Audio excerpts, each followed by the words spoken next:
Hello, Abnormal Investigations. I've got another encounter for you. We are going to visit Kentucky. So, Kentucky has this creature going around, and nobody's really sure what it is. It's attacking livestock, and it's done some pretty crazy things. It's not something that I would want to run into in Kentucky.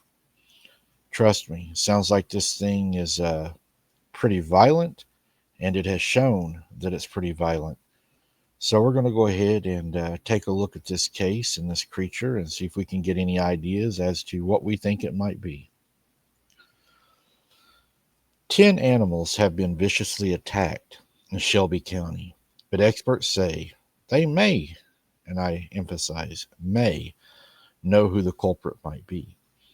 And the answer may actually surprise you.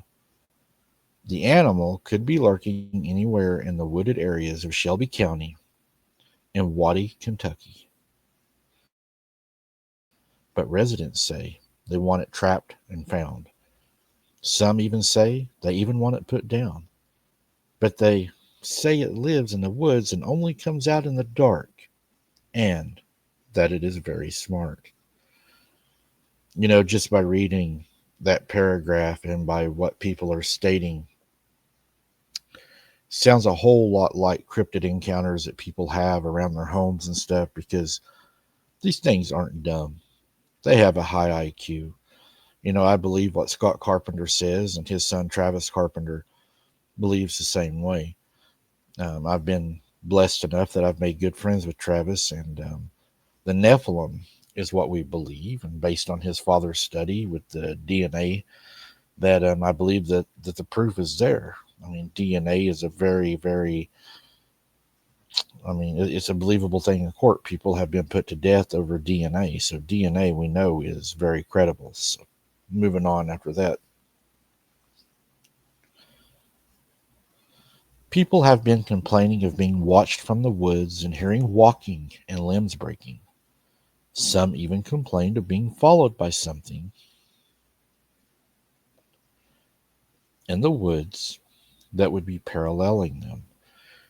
And we also know from just being boots on the ground and from encounters that's been sent in that these creatures, they do like to parallel you.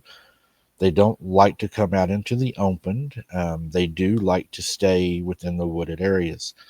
Again, Native Americans have told me the reason they do that is because whenever the white man showed up with guns, they knew that being in the open was not good for them if they were safe in the protection of the trees.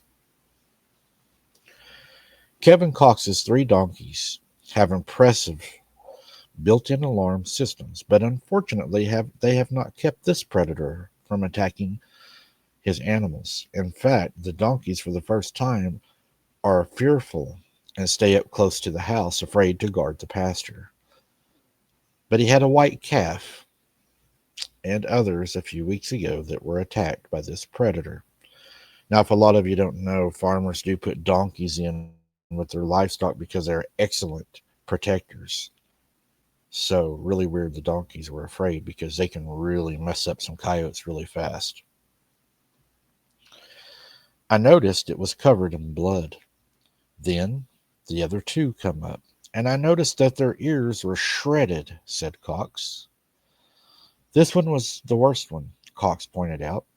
It tore his ears up pretty good. I'm lucky that's all it did. But days later, Cox says the creature, I love how they say or creature, came back for more. His daughter's goat was mauled. It tore its ears completely. Goats were not so lucky. They was pretty bad off, he said. It just literally tore the faces off of the goats, removed all the skin from their faces and their head.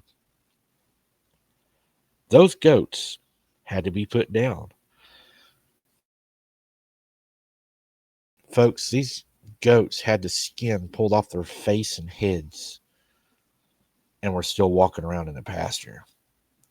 6 goats and 4 calves have been attacked, and soon there will be an extremely vulnerable target on his farm.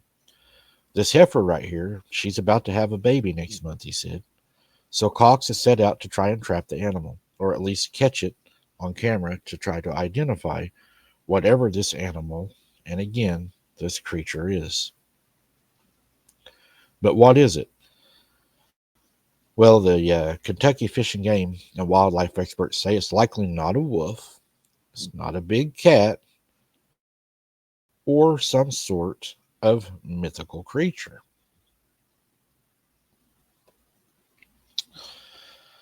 That's indicative to a canine dog. A coyote is more of an oblong round, said Sergeant Doug Dethridge, examining one of the tracks that was left by this creature. It was a big cat, but then they soon realized by one of the experts that it could not be a big cat because the track showed that it had toenails. So that means it was not a cat because the toenails were not retracted. But the footprints were way too large to be known to any known canine they had on record. And then they go on to say that they believe the dog, after it doesn't fit the footprint, that's what cracks me up.